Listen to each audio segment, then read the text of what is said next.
de el libro de Mateo. Estamos en Mateo capítulo 22. Voy a iniciar con este capítulo, aunque el pastor el viernes pasado ya dio una parte de este pasaje. Yo voy a iniciar, voy a dar el capítulo 1, del 1 al 14 de Mateo 22. Y esta porción de la palabra tiene por título, permítanme tantito, dice, parábola de la fiesta de bodas. Y dice así, y voy a ir leyendo por partes, hermanos. Primero voy a leer del 1 al 6. Dice, respondiendo Jesús, les volvió a hablar en parábolas diciendo, el reino de los cielos es semejante a un rey que hizo fiesta de bodas a su hijo. Y envió a sus siervos a llamar a los convidados a las bodas, mas estos no quisieron venir. Volvió a enviar otros siervos diciendo, decid a los convidados, he aquí he preparado mi comida, mis toros y animales engordados han sido muertos y todo está dispuesto. Venid a las bodas.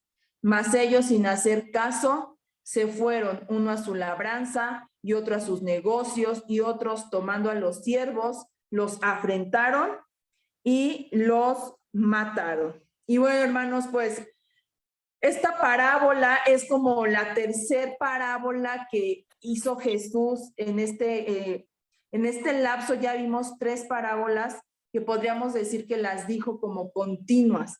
No hay un espacio entre ellas, sino que son 3 enseñanzas continuas. La pasada fue la de los labradores malvados y la parábola de los 2 hijos. Y vemos que tienen en común estas 3 parábolas juntas que de cierta forma son como un juicio hacia Israel. Y entonces en esta tercera parábola, ¿verdad? Que habla sobre una boda, y vemos que hay un escenario, hermanos, que es muy dramático, así como la de los labradores malvados, ¿verdad? Donde vimos que el dueño de la viña mandó a cobrar a los labradores los frutos y estos asesinaron, ¿verdad? A quienes habían mandado el dueño de la viña. Asimismo, esta parábola es extremadamente dramática, ¿verdad? Podríamos decir que es exagerada. Y esta parábola, hermanos, estaba específicamente dirigida a estos líderes religiosos, ¿verdad? Y también, pues, a todo Israel incrédulo. O sea, la parte incrédula de Israel era a quienes iba dirigida esta parábola. Pero también, hermanos, tiene importancia en nuestro tiempo, hoy en día, ¿verdad? También tenemos algo que aprender, algo que Jesús nos enseña. Y entonces vemos, hermanos, que ya 3 años Jesús llevaba predicando y enseñando el evangelio del reino, ¿verdad? Él ya había dicho que él era el Mesías, él era el Hijo de Dios, él había venido a salvar al mundo y él había estado ofreciéndose y ofreciendo algo, ¿verdad? Un reino. Y él decía, el reino ya está cerca, el reino ya está aquí, al pueblo de Israel, porque el pueblo de Israel era su pueblo, era el pueblo escogido de Dios. Pero al final ya de estos 3 años, ¿verdad? Vemos que y lo habían rechazado. Su pueblo, a quienes había venido primeramente, lo habían rechazado, a excepción de unas pocas personas, ¿verdad? Y entonces, pues Jesús vemos que también era ya muy popular en este momento, lo seguían muchas personas, pero no precisamente toda esa multitud que lo seguía, pues lo seguía verdaderamente o sinceramente. A veces muchas de esas personas pues lo seguían o creían o lo aceptaban de una manera superficial y egoísta, simplemente porque saciaban sus necesidades, porque se beneficiaban de Jesús mismo, ¿verdad? Pero no porque verdaderamente quisieran seguirlo, cambiando sus vidas totalmente, así como Jesús enseñaba que tenían que vivir. Y entonces vemos, ¿verdad? Que Jesús continúa enseñando, reprendiendo, dando palabras de juicio hacia Israel, porque esta tercera parábola es también un juicio hacia Israel. Y entonces vamos a dividir esta parábola en 4 partes. Y digo 4 partes, hermanos, porque quizá no me dé tiempo de terminarla, pero a lo mejor vemos las 2 primeras. Y entonces la primera escena describe cómo rechazan la invitación que hace un rey para la boda de su hijo. A pesar de que ninguno de los oyentes a lo mejor había asistido a una fiesta real de bodas, todos estaban familiarizados con las fiestas de boda en general, ¿verdad? Tenían alguna idea de que era una celebración muy importante, pero aquí Jesús dice que específicamente es la boda del hijo de un rey. Un rey estaba preparando una boda, o sea, una celebración muy importante para su propio hijo, ¿verdad? Y entonces vemos que estos israelitas, estos líderes religiosos, estos sacerdotes, estos ancianos a quienes estaba siendo dirigida esta parábola, habían retado la autoridad de Jesús, ¿verdad? Le habían dicho, o sea, ¿tú con qué autoridad haces las cosas? Ya en este punto era más que evidente que Jesús era poderoso, que Jesús tenía autoridad, que Jesús era el Hijo de Dios, pero ellos se aferraban a negarlo. Ellos se aferraban a decir, no es como tú dices, no queremos someternos, no queremos obedecer, ¿verdad? Entonces, vemos que en la parábola anterior, hermanos, fue tanta su molestia cuando Jesús les dice prácticamente, ustedes son esos labradores malvados, ¿verdad? Vemos que ahora, y que querían matarlo, o sea, al final de esa parábola ya se había encendido su ira tanto, porque Jesús les estaba hablando duramente, eran palabras del juicio, y entonces en ese punto, cuando inicia esta tercera parábola, pues quizá ya se esperaba, ¿verdad? Ya se esperaban que también era para ellos, pero ellos ya tenían una actitud de queremos atrapar a Jesús, queremos encarcelarlo, enjuiciarlo, asesinarlo, ¿verdad? Vemos que esa ya era la intención que había en el corazón de estos oyentes al inicio de esta parábola. Y entonces, aquí empieza la parábola por establecer que este ejemplo, bueno, esto ejemplifica al reino de los cielos. Y la mayoría de los judíos, hermanos, creía que el reino de los cielos estaba reservado exclusivamente para ellos. Quizás para algunos gentiles muy devotos, no sé, ¿verdad? Pero el reino de los cielos era para ellos, según estos líderes religiosos. Entonces, cuando Jesús da esta parábola y dice el reino de los cielos, en ese momento las personas que lo estaban escuchando en el templo, ¿verdad? Que eran los líderes religiosos, supieron al instante que lo que Jesús iba a decir estaba relacionado con ellos, ¿verdad? Y entonces, esta parte del reino de los cielos, usaban esta frase los israelitas, ¿verdad? Para sustituir reino de Dios, porque ellos no mencionaban, para ellos no era muy común mencionar el reino de Dios, el nombre de Yahvé, el nombre de Jehová. Por eso ellos decían el reino de los cielos, ¿verdad? Y entonces la mayoría de estos oyentes, de las personas que estaban escuchando, que eran religiosos, sacerdotes, fariseos, entendían que el reino de los cielos era un sinónimo para hablar del reino de Dios y que representaba pues que Rey Jehová, Dios poderoso, gobernaba, ¿verdad? Gobernaba este reino. Entonces, en una boda real, como la que Jesús está mencionando en esta parábola, la celebración duraba varias semanas. Ajá, esto era una tradición de ese tiempo. Las bodas en ese tiempo duraban muchos días. Los huéspedes, las personas que eran invitadas, se quedaban o se hospedaban en la casa de los padres del novio, ajá, durante todo el periodo que durara la boda. Y entonces el padre del novio suplía todo lo necesario para los invitados, ajá, comida y todo lo que ellos necesitaran, tanto como pudiera, ¿verdad? Tanto como tuviera los recursos para hacerlos. La hermana pregunta qué parábola es Mateo 22, ajá, la parábola de la fiesta de bodas. Entonces, ahora, esta parábola, hermanos, no está enfocada en el novio, ajá, ni siquiera menciona a una novia. Lo único que sabemos del novio en esta parábola es que es el hijo del rey, y es todo lo que necesitamos saber según esta parábola. Pero lo que sí vamos a destacar es que, uno, es una celebración muy importante. Aquí no dice que va a celebrar el cumpleaños de su hijo, el bautismo de su hijo, no sé qué otra ceremonia se hacía en su tradición judía. Es una boda, se va a celebrar un matrimonio, o sea, es un evento muy importante. Un matrimonio era una celebración de tal magnitud, o sea, tan importante que hasta duraba tantos días y era algo sí, muy simbólico, ¿verdad? Y de mucho interés público también, porque además esta celebración la está organizando un rey. Según esta parábola, es un rey, o sea, es una persona muy importante y de mucho interés público. Y si es alguien tan importante, pues los invitados de ese rey son personas de buena reputación y honor, no son cualquier persona.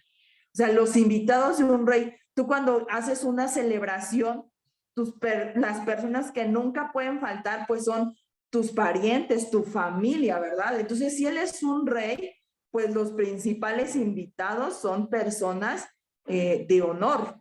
Ajá. Entonces, imaginemos quiénes son los amigos del rey, pues personas de prestigio. Entonces dice que cuando todos los preparativos estuvieron completos, el rey envió a sus siervos a llamar a los convidados a las bodas. Y esta palabra, hermanos, convidados, indica que los huéspedes, los invitados, o sea, sí, los que estaban siendo llamados, ya habían sido invitados con antelación, no fue momentáneo. O sea, ellos ya eran conscientes de que iba a haber una celebración y que se requería o se esperaba su asistencia, ¿verdad? A esta celebración. Eso significa convidado. Entonces, ser un invitado a la boda del rey estaba entre los honores más altos posibles, ¿verdad? Y sin duda quienes habían recibido esta invitación, pues hasta se podían jactar, ¿verdad? Porque era un honor ser invitado de un rey.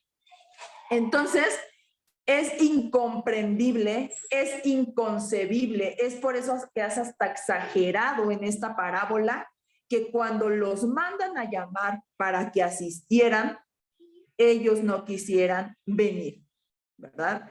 O sea, podríamos decir, qué exagerado, qué dramática esta parábola. Y entonces, al igual que con la parábola anterior de los labradores malvados, pues podríamos decir qué extremo, ¿verdad? Qué extremas circunstancias las que está diciendo Jesús. Pero estas personas que estaban escuchando esta parábola, seguramente ya habían comenzado a pensar dentro de sí, ay, qué exageración, ¿quién podría hacer algo así? ¿Quién podría rechazar una invitación de un rey? La idea es absurda. Bueno, pues estamos viendo, ¿verdad? Cómo al final de la de los labradores malvados resultaron que ellos eran los labradores malvados. Entonces, asistir a la boda real, no solo recibir una invitación, sino asistir, pues todavía es una experiencia aún más grande, ¿verdad? Mucho más. Y entonces, asistir, ¿qué implicaba? Que se iban a hospedar en el palacio del rey y el rey les iba a dar la mejor comida, la más lujosa, durante un lapso pues, de lo que durara la celebración. Ajá. Eso implicaba asistir a la boda del hijo de un rey, ¿verdad? Y cuando ellos recibían la invitación, cuando se recibía la invitación de un rey, pues al mismo tiempo de que era un honor, pues también implicaba una obligación. una obligación. O sea, si no ibas al llamado invitación de un rey, pues era una falta de respeto. Era un gran agravio despreciar el favor del rey. Era una humillación pública. Ajá, era algo muy malo. No hacer caso a la invitación que estaba haciendo un rey, ¿verdad? No era un mandato, pero era una invitación, o sea, se le estaba dando a ese invitado un gran honor por parte de ese rey, y no asistir, hacer caso omiso, ser indiferente, era una gran falta, ¿verdad? Entonces, la respuesta hacia esta indiferencia, la respuesta que tiene el rey ante esto, al igual que en la parábola de los labradores, ¿verdad? Es muy sorprendente. Es muy sorprendente, ¿verdad? Porque hablando de un rey que tiene toda la autoridad, un rey secular, por así decirlo, había muy pocos o han sido muy pocos los que son conocidos por ser reyes humildes o pacientes, y en especial ante una ofensa de este tamaño, una ofensa pública como la que le hicieron a este rey de la parábola de Jesús, ¿verdad? Pero este rey de la parábola de Jesús dice que no se enoja, no hace como cualquier humano humillado, ¿verdad? De su orgullo, no. Dice que él vuelve a enviar a otros siervos diciendo, díganle a los convidados, he aquí, he preparado mi comida, mis toros, animales engordados han sido muertos y todo está dispuesto, venid a las bodas. O sea, casi suena como un ruego, hermanos. El rey estaba rogando a los invitados que fueran a la fiesta que ya estaba preparada para ellos. Y entonces, pues, y menciona la comida, ¿verdad? Porque la comida, pues, era una de las primeras comidas, la que ya estaba preparada, era una de las muchas que iban a comer si asistían a esa boda, ¿verdad? Él dice que ya estaba lista para ser servida. Y entonces el rey lo que en realidad estaba diciendo es, recuérdenle a los convidados, pues, los preparativos que se han hecho para ellos, ¿verdad? Los toros, los animales engordados ya están sacrificados, ya nada más están en espera de que venga la gente para hacer asadas, ¿verdad? Y todo lo demás también ya está preparado. Por favor, suplíquenle a los convidados que vengan de inmediato a las bodas. Pero como ocurrió la primera vez que fueron enviados los mensajeros, estos huéspedes convidados no hicieron caso. No les importó el llamado del rey. Pero además, esta segunda vez fue más incorrecta la actitud de estos convidados y cruel. Dice que muchos de los invitados dijeron, ¿verdad? O sea, no tengo tiempo, ¿verdad? Y actuaron como si no ir, no obedecer ese llamado del rey, no ir a la boda real por invitación del rey, no tuviera consecuencias. Y entonces, sin hacer caso de la invitación, lo que hicieron a continuación, ¿verdad? Fue que cada quien fue tras sus propios intereses. Y dice que estos son representados por la labranza y los negocios. Ellos estos convidados, invitados, estaban de modo egoísta, absortos en sus preocupaciones personales, en la búsqueda de su beneficio propio, que la invitación, ¿verdad? Y esas llamadas repetidas a asistir, a acudir al llamado del rey, que dejaran de trabajar y que asistieran a la boda de su hijo, fueron totalmente ignorados. De una forma, hermanos, voluntaria. A propósito, adrede, ellos se perdieron este honor de asistir a esta boda. Se perdieron la belleza, la grandeza, ¿verdad? De ir a esta boda real. ¿A causa de qué, hermanos? De sus afanes, ¿verdad? De sus deseos mundanos, egoístas. No les interesó honrar al rey. no les importó que el rey les hiciera esa invitación, sino solamente les interesaba lo que ellos percibían que era más interesante, más beneficioso, una mejor forma de ocupar su tiempo, e ignoraron al rey. Pero además, hermanos, otro grupo de estos invitados fue peor, porque además se ofendieron de la persistencia del rey. Se ofendieron de que les estuviera diciendo a cada rato, vengan a la boda, vengan a la boda. Y en un acto de orgullo, de arrogancia, de ira sin razón, dice que tomaron a estos mensajeros que había mandado el rey, los afrentaron y los mataron. Y el desprecio que tuvieron por los mensajeros, ni siquiera era el rey, eran los mensajeros, pero eso demostraba el desprecio que sentían por el rey mismo, al afrentar y matar a sus siervos. Y de esta forma estos convidados, hermanos, cometieron un acto de rebelión, de traición, de anarquía. Y fueron desechados, ¿verdad? Fueron desechados. Y entonces, como ya vimos, ¿verdad? Jesús afirmó que esta parábola representaba el reino de los cielos. Ajá. Entonces, su significado no necesitaba gran interpretación para ninguno de los oyentes en ese momento. Lo comprendían. Obviamente, el rey, pues es Dios. Y los convidados eran su pueblo escogido, Israel, aquellos a quien ya habían sido llamados por él desde el inicio de la creación. Dios llamó primero a este pueblo escogido, a Israel, a través de Abraham, le dio promesas, le dijo que en Abraham serían benditas todas las naciones de la tierra. También ahora los gentiles somos parte de esa promesa, claro que sí. Ahora somos también hijos adoptados, ¿verdad? Hijos de Dios por gracia, por Jesucristo, claro que sí, pero en un inicio el pueblo de Israel eran los llamados, eran los primeros que fueron escogidos, hermanos. Y quiero ir rápidamente a Oseas 11:1, porque aquí en Oseas 11:1, a través de este profeta, hermanos, Dios da las palabras de qué significaba Israel para él. Y dice, cuando Israel era muchacho, yo lo amé. De Egipto llamé a mi hijo. Cuanto más yo los llamaba, tanto más se alejaban de mí. A los Baales sacrificaban y a los ídolos ofrecían sahumerios. Yo con todo eso enseñaba a andar al mismo Efraín, tomándole de los brazos, y no conoció que yo le cuidaba.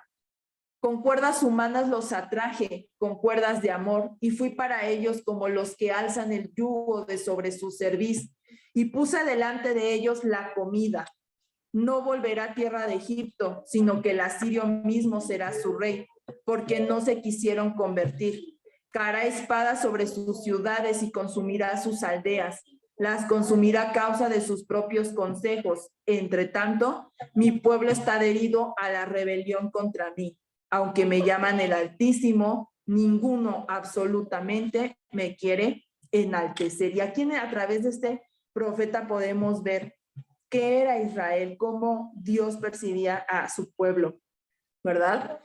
Y anoten otras citas, hermanos, no me va a dar tiempo leerlas. Ezequiel 16, del 4 al 14, también relata cómo Dios veía, cómo Dios trató a Israel.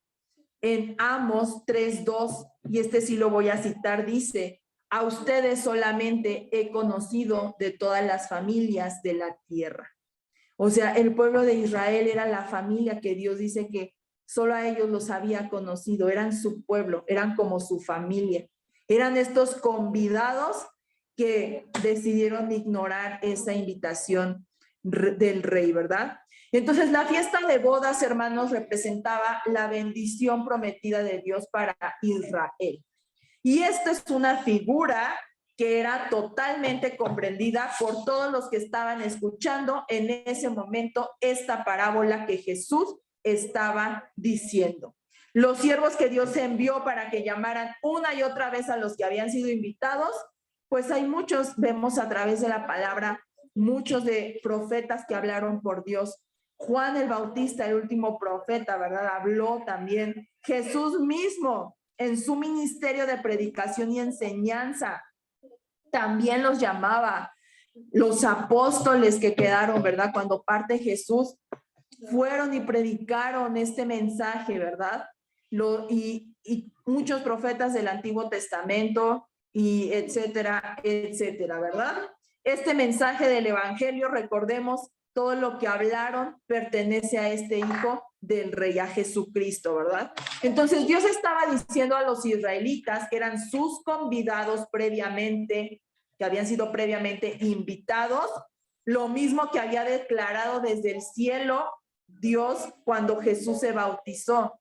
Este es mi hijo, vengan, denle honra, este es mi hijo amado en el cual yo me complazco. Y sin embargo, vemos, voy a citar solo algunos, Juan el Bautista fue rechazado y fue decapitado. Jesús mismo fue rechazado, fue crucificado. Los apóstoles y muchos murieron por el mensaje del evangelio, porque fueron rechazados, fueron perseguidos y fueron asesinados. O sea, vemos, ¿verdad?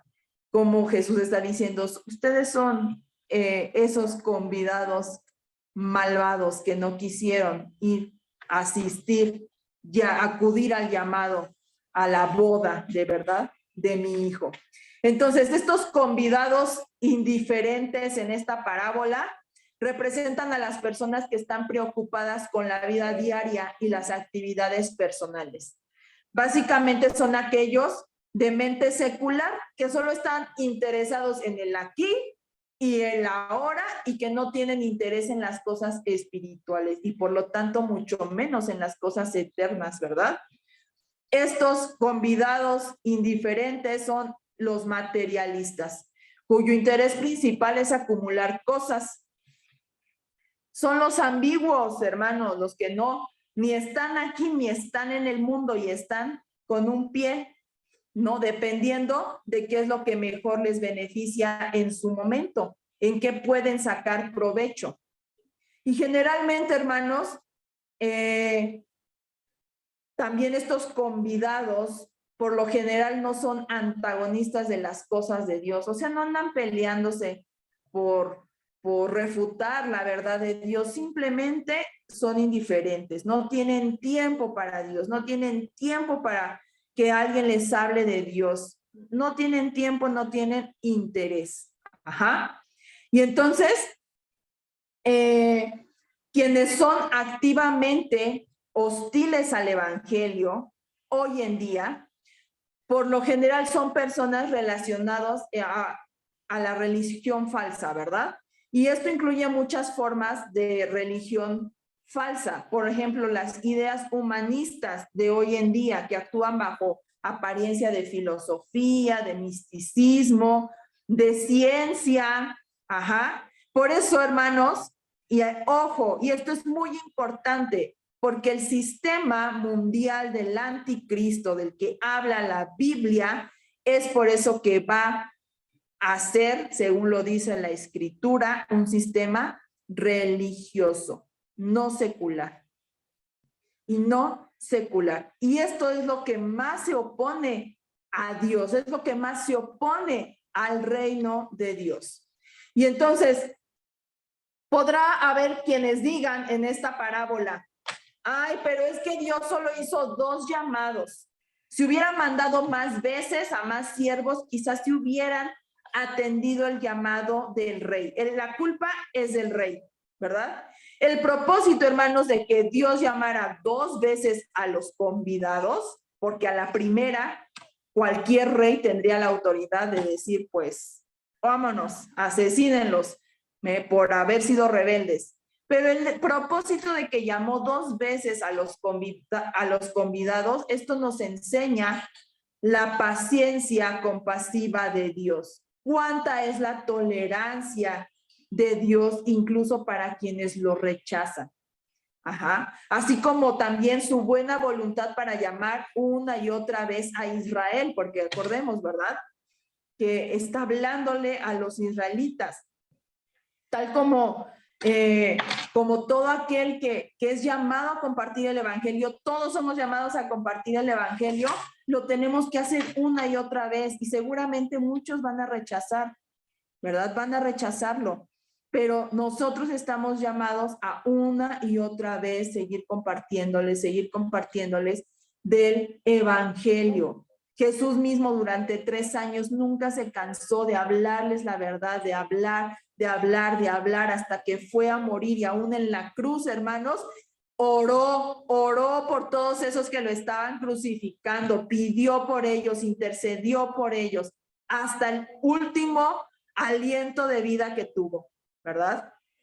Y entonces hay un castigo para los que lo rechazan, claro, y esta es la segunda parte, la segunda escena que tiene esta parábola. Dice el capítulo 22 del 7 al 8. Al oírlo el rey se enojó, cuando supo que habían matado a sus mensajeros, y enviando sus ejércitos destruyó a aquellos homicidas y quemó su ciudad. Entonces dijo a sus siervos: las bodas a la verdad están preparadas, mas los que fueron convidados no eran dignos. Y entonces aquí aparece la segunda escena, hermanos, y describe el castigo para esos rebeldes que rechazaron la invitación del rey. Y al igual que en la parábola de la viña, la paciencia que Dios muestra aquí tiene un límite. Tiene un límite. Dice que Dios se enojó. El rey finalmente se enojó. Y el término que usa aquí, que envió sus ejércitos, es estrateuma, se refiere a cualquier grupo de fuerzas armadas. Podría ser mejor o también traducido como tropas. Y entonces, de acuerdo a las instrucciones que da el rey, esta tropa cumplió 2 labores: destruyó a aquellos que habían matado a sus mensajeros, ¿verdad? Y quemó su ciudad. Y esto, hermanos, es una profecía. Se cumplió en el año 70 después de Cristo, cuando el general romano Tito conquistó Jerusalén. En ese año mató a miles de judíos, muchísimos judíos. Dice que arrojó sus cadáveres por encima del muro y asesinó a otros más a lo largo de todo Palestina, y la ciudad fue quemada. Esto era una profecía, hermanos, y se cumplió en el año 70. Fue quemada la ciudad en Jerusalén, ¿verdad? Entonces, el rey explica a sus siervos que pues las bodas siguen, la preparación sigue, la invitación sigue, pero no hay quien quiera acudir a esa invitación. Y dice que los que habían sido ya invitados con antelación no eran dignos de asistir. Y la indignidad de esos que no quisieron ir, no se debió a que ellos mismos carecieran de la justicia que se requería, ¿verdad?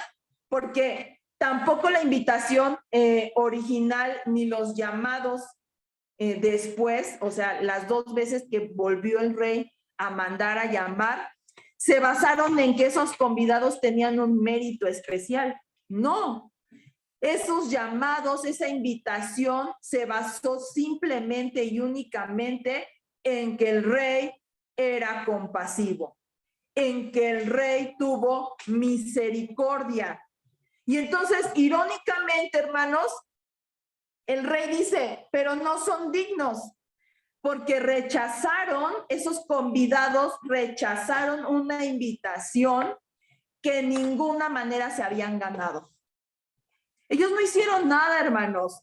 Era la misericordia de este rey, era el favor de este rey que los invitó, porque quiso el rey, pero ellos no habían hecho nada para ganarse esa invitación.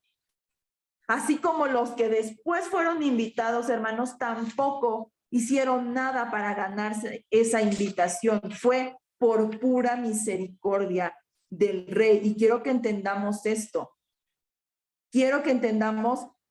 ¿Verdad?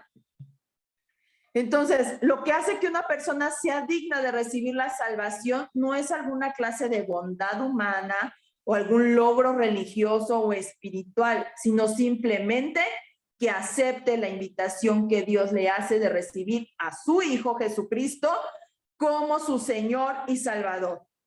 El pueblo de Dios que fue declarado como no digno fue en un principio el pueblo escogido, Israel, ¿verdad? Y dice que aún ellos tenían que reconocer a Jesucristo y no lo hicieron. No lo hicieron. Y debido a que rechazaron a su hijo, que rechazaron al Hijo de Dios, Dios también los rechazó. Y hermanos, hasta aquí me quedo. Primeramente Dios, el siguiente viernes tomo la tercera escena y la cuarta escena de esta parábola. El tiempo, pero le cedo la palabra en este momento. Buenas tardes. Recibo el encargo de continuar con el estudio de discipulado que nos está llevando por el capítulo 22 del Evangelio de Mateo. Impresionado por el trato que tiene Jesús, el rey. Es una parábola que habla esencialmente de Dios Padre y su Hijo, que junto con el Espíritu Santo están unidos de una manera absoluta en propósitos, y su propósito siempre es restaurar lo que se había perdido. Restaurar lo que se había perdido es la misión que confesó el Hijo de Dios, que él vino a restaurar lo que se había perdido. En mi caso, me toca hablar de la resurrección y la pregunta que se hizo sobre la resurrección y todo el contexto que hay alrededor de esta pregunta. Es el versículo 23 al 33. Lo voy a leer de corrido y después voy pues a hacer los señalamientos de cada una de las secciones. He de advertir que es una serie de temas muy profundos y que vamos a aprender muchas cosas. Estoy muy cierto de ello.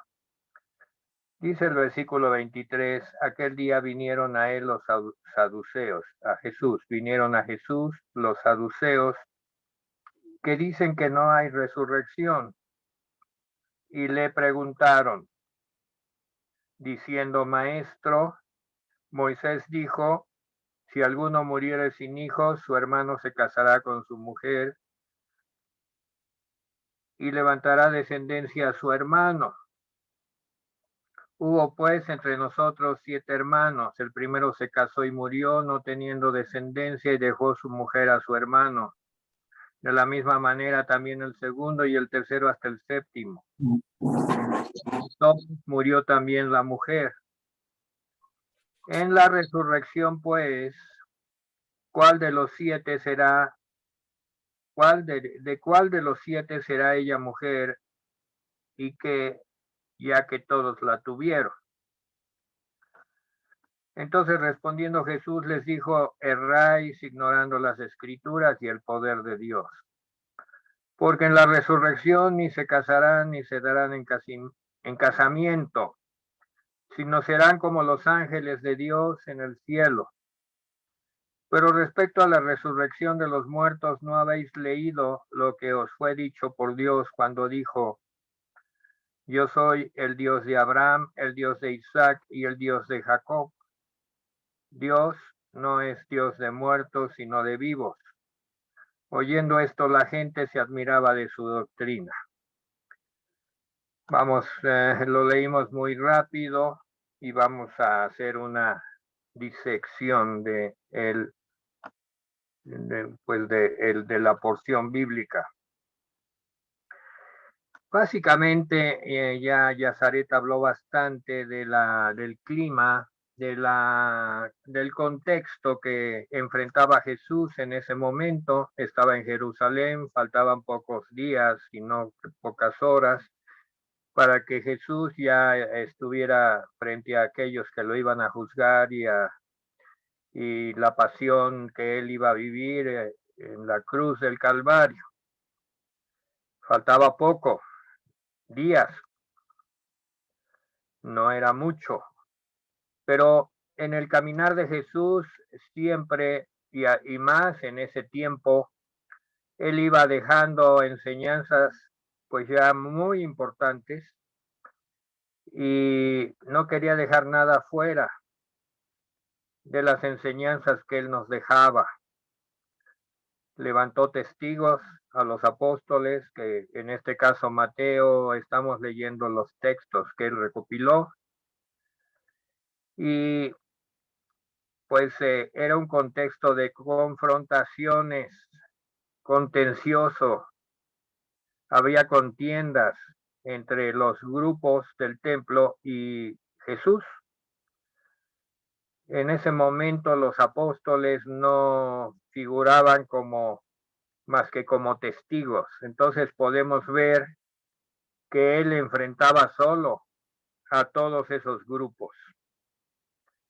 Y uno de los grupos que lo aborda es un grupo de saduceos. Había dos grandes grupos, tres de dirigentes del templo en cuanto a la teología que profesaban: los fariseos, los saduceos, los herodianos y otros. La Biblia los va mencionando y los hemos comentado a lo largo de los estudios de discipulado. Aquí son los saduceos.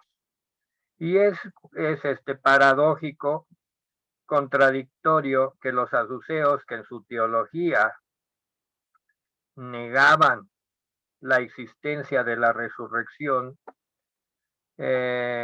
y había una confrontación sobre ese tema entre saduceos y fariseos. Siempre estaban peleando por el tema, porque los fariseos sí consideraban la resurrección como un hecho posible, aunque no tenían una teología adecuada y simplemente reconocían a la resurrección. Y pues de allí, y mezclando estos conceptos con la ley de Moisés, pues se hacían una visión fantasiosa de cómo iba a ser la resurrección y cómo se iba a llevar la vida de resurrección. Esto lo hacían los fariseos. Los saduceos no creían absolutamente y querían que Jesús los apoyara en este asunto, o si no, pues querían hacer ver mal a Jesús sobre el tema de la resurrección. Y pues ahí lucubrando, sacan un argumento que parece verdadero, pero transgiversan la ley de Moisés citándola. El argumento que se llama del levirato, o sea, la ley del levirato, y está en Deuteronomio 25:5. Vale la pena escudriñarlo. Vamos a Deuteronomio 25:5. Esta ley que efectivamente fue dada por Dios, y trataremos de discernir en la misericordia de Dios por qué dio esta ley. Y dice Deuteronomio 25:5, del 5 y 6. Cuando hermanos habitaren juntos, esta es la primera condición. Las familias de aquella época pues eran principalmente agricultores o también tenían ganado, ganaderos y agricultores, entonces se unían para sus proyectos. Y era importante la mano de obra y la fuerza que da una familia para poder cuidar la granja. y los sembradíos. Por eso dice que cuando hermanos habitaren juntos y muriere alguno de ellos y no tuviere hijo, la mujer del que se murió, del muerto, no se casará fuera con hombre extraño. La idea era que siguiera en la familia, pero la única posibilidad era que su cuñado se llegara a ella y la tomara por mujer y hiciera con ella parentesco. No habla aquí si el cuñado ya tenía otra mujer, simplemente se enfoca en la mujer, pues la ley de Moisés se enfoca en ella. El propósito era que tuviera un primogénito. El primogénito que ella diere a luz sucederá en el nombre de su hermano muerto, para que el nombre de este no sea borrado de Israel. Lo importante, yo percibo en la ley que dio Dios a Moisés sobre el tema, era que la mujer no quedara desamparada. Y voy a decir por qué. Porque una mujer que ya se había casado y no tuvo hijos y enviudó, pues quedaba desamparada. No era como ahora que las mujeres se abren paso con alguna profesión, ¿no? Era un desamparo. Entonces aquí la ley ve hasta los últimos esfuerzos que ella dé a luz, y para esto que también se mantenga dentro de la familia que la ampara, y que el nombre del hermano muerto, o sea, del esposo, no se olvide. Porque seguramente el primogénito que diera ella a luz iba a heredar pues la herencia que hubiera familiar.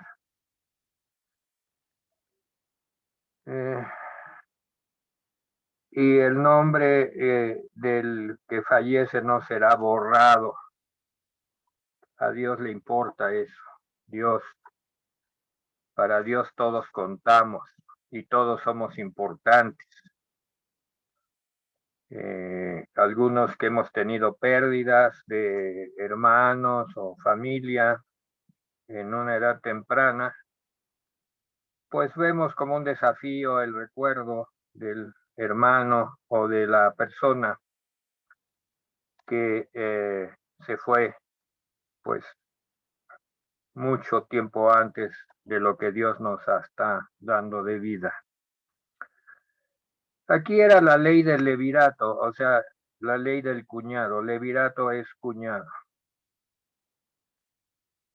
Y comentando el sentido de la ley de Moisés, pues ya dimos algunas razones por las cuales se dio. Me parece muy humano también que Dios haya considerado, a través de la legislación de Moisés, a la mujer que no quedara desamparada. Sin embargo, porque el pueblo era duro de corazón, esta ley había caído en desuso.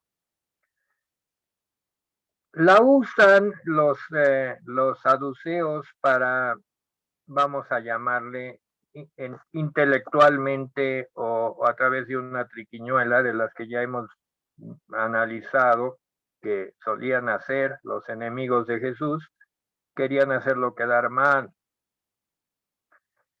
Y de alguna manera desacreditar la resurrección, porque lo llevaba a una situación grotesca.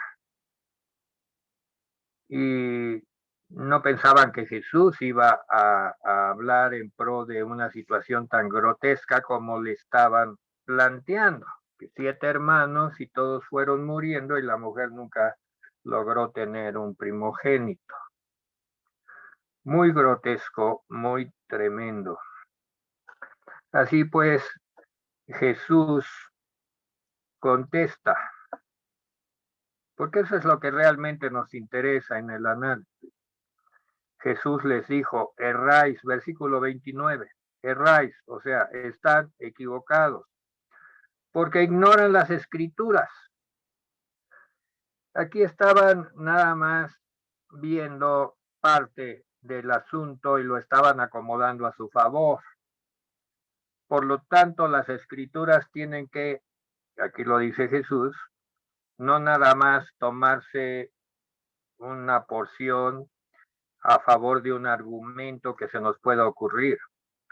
Las escrituras tienen que interpretarse línea sobre línea, palabra sobre palabra, dirigidos por el Espíritu de Dios. Y entonces estos saduceos ignoraban realmente el sentido de las escrituras, pero lo más grave, y del poder de Dios, y del poder de Dios. ¿Qué significa esto? Ignorar las escrituras es ignorar el poder de Dios. ¿Por qué? Porque las leyes que Dios dio nunca están por encima de Dios y su poder. Voy a volver a repetir. Las leyes que Dios dio nunca estarán ni están por encima de Dios y su poder. Y las escrituras manifiestan en todo caso el poder de Dios. Es como adorar a la Biblia sin reconocer quién es el autor de la Biblia. Eso puede suceder. Y solamente tomar porciones que nos favorezcan para nuestro pensamiento humano. Pero la reprensión fue clara. Estos ignoraban las escrituras y el poder de Dios. Las dos cosas van juntas. Cuando estudiemos las escrituras, tenemos que creer, hemos de creer en el poder de Dios. Porque si no, las escrituras se vuelven más que un beneficio, un obstáculo. Ahora dice un porqué a la famosa pregunta. ¿Por qué estos estaban preguntando? La pregunta que ellos hicieron. En la resurrección mencionaron un tema que también ignoraban, o sea, no sabían realmente nada de la resurrección porque no creían en ella. En la resurrección es como un ignorante haciéndole examen a un grupo de estudiantes, ¿verdad? Ellos no sabían nada de la resurrección.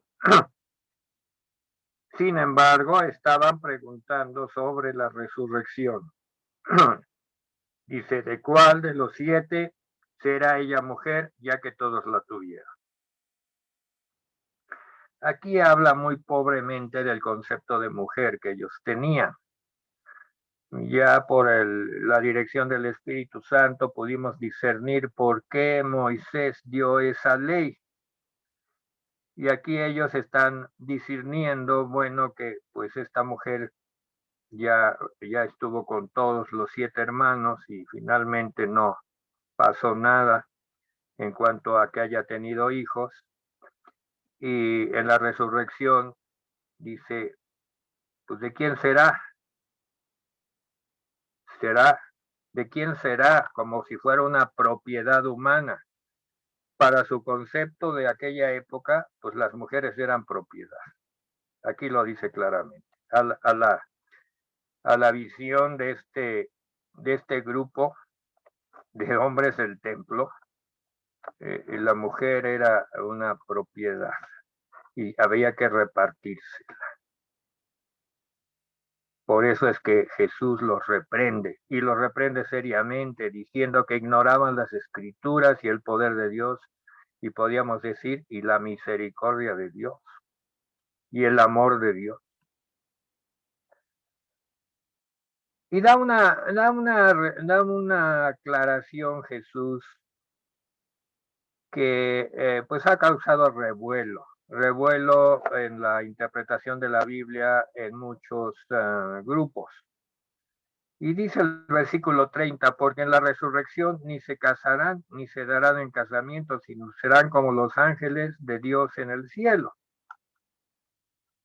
Aquí toca el tema de la resurrección y la situación que habrá en la era post-resurrección. ¿Cómo será la vida? Y esa es la gran pregunta que nos hacemos. Algunas veces inventamos, otras veces fantaseamos y otras veces tenemos prudencia y consultamos a Dios. La visión de la resurrección, que los saduceos no creían, sin embargo ellos eran los que sacaron el tema. Y la visión era pasar de una vida natural, humana, natural, una vida adámica, vamos a decir, a otra vida similar. Simplemente resucitaron igual que como se murieron. Esa era su visión, no hubo ninguna transformación. Una resurrección que era una continuidad de lo mismo, podríamos decir más de lo mismo. Y ignoraban el poder de Dios para levantar a los hombres a una condición más gloriosa. Ignoraban que Dios puede transformar a los hombres. Me parece pertinente que leamos 1 Corintios 15 sobre el tema. 1 Corintios 15 del 40 al 50.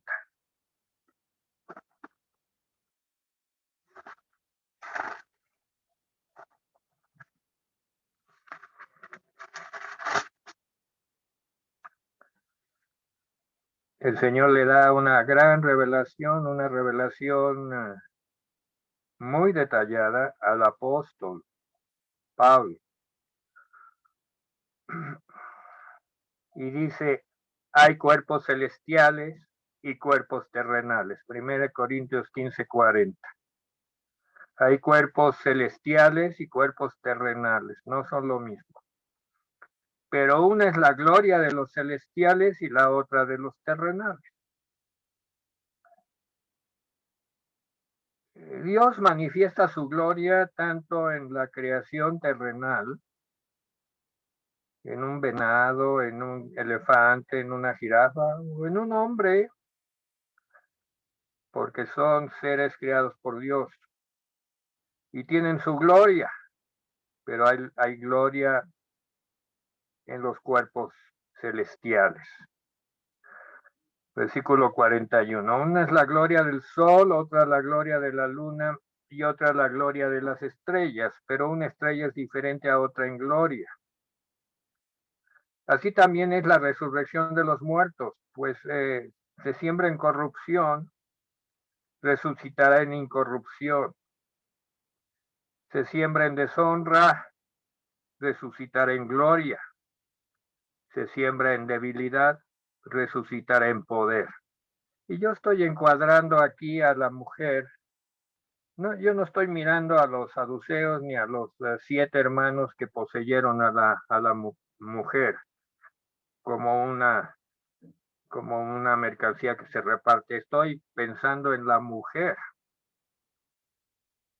Y esta mujer pues fue sembrada en debilidad cuando murió.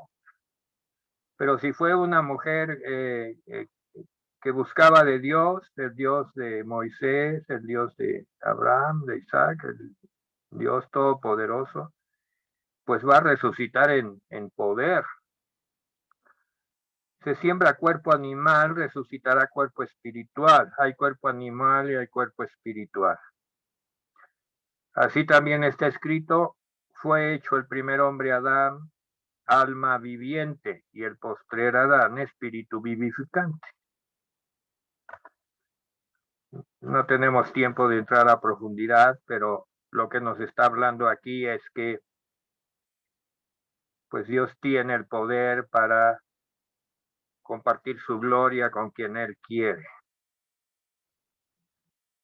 Mas lo espiritual no es primero, sino lo animal, luego lo espiritual. El primer hombre es de la tierra terrenal, el segundo, que es el Señor, es del cielo. Y aquí viene la resurrección, porque el Señor es del cielo. Cuál es terrenal, tales también los terrenales, y cuál es celestial, los celestiales. Así como hemos traído la imagen del terrenal, traeremos la imagen del celestial. Por eso digo, hermanos, que la carne y la sangre no pueden heredar el reino de Dios, ni la corrupción hereda de incorrupción. Aquí estaban hablando de carne y sangre, ¿verdad? Ignorando totalmente lo que Dios nos revela sobre la resurrección. En el versículo 52 dice: los muertos serán resucitados incorruptibles y nosotros seremos transformados.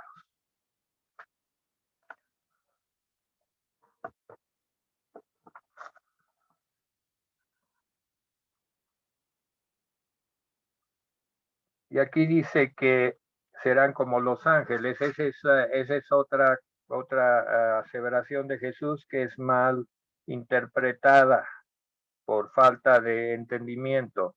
No está diciendo que serán iguales a los ángeles o que los resucitados se transformarán en ángeles. Tampoco lo dice.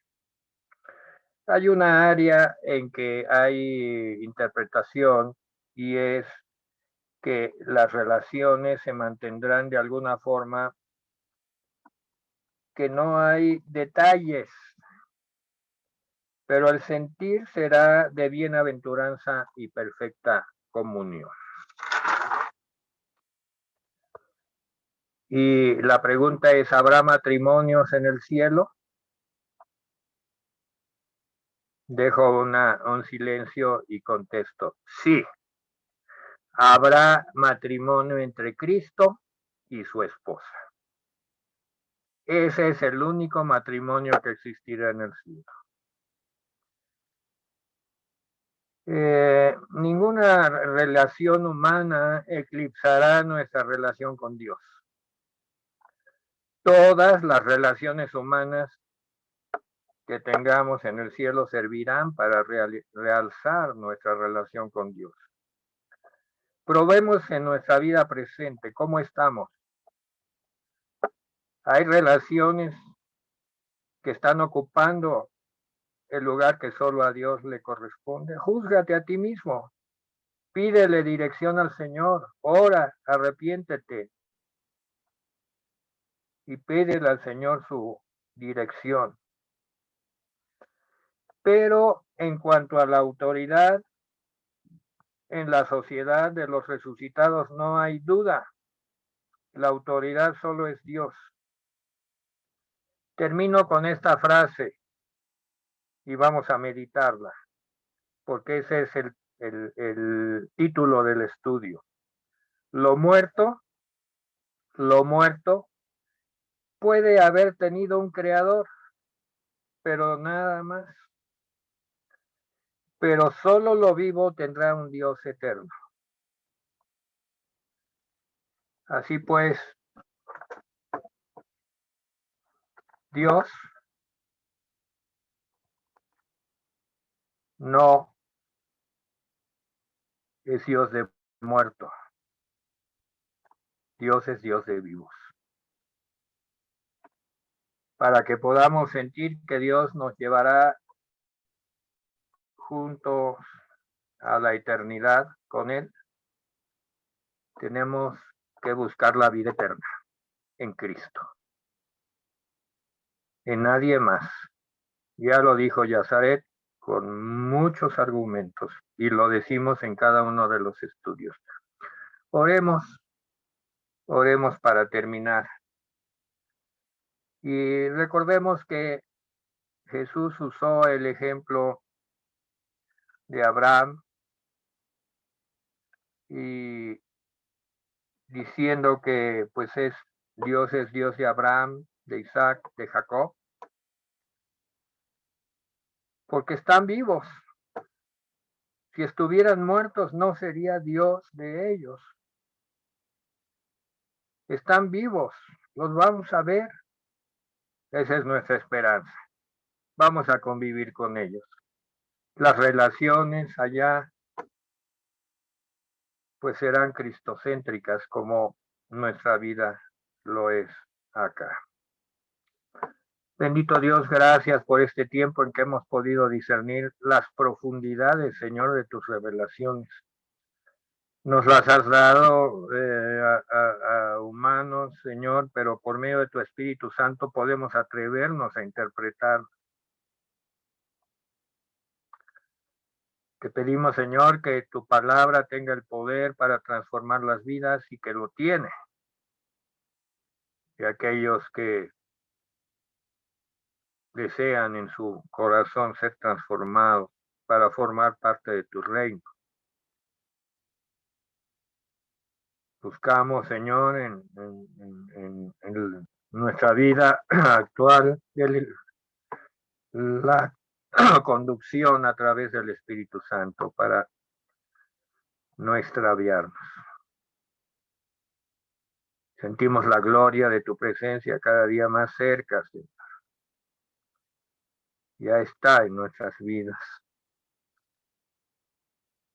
Y te pedimos que aquellos que hoy van a tomar o han tomado una decisión, sea firme, sea con fe y esperanza.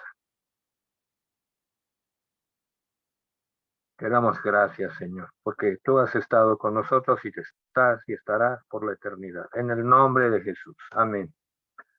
Pues nos despedimos en esta noche llenos de gozo. Bendiciones, Muchas hermanos. gracias. Gracias. Bendiciones. Gracias. Gracias. Buenas noches.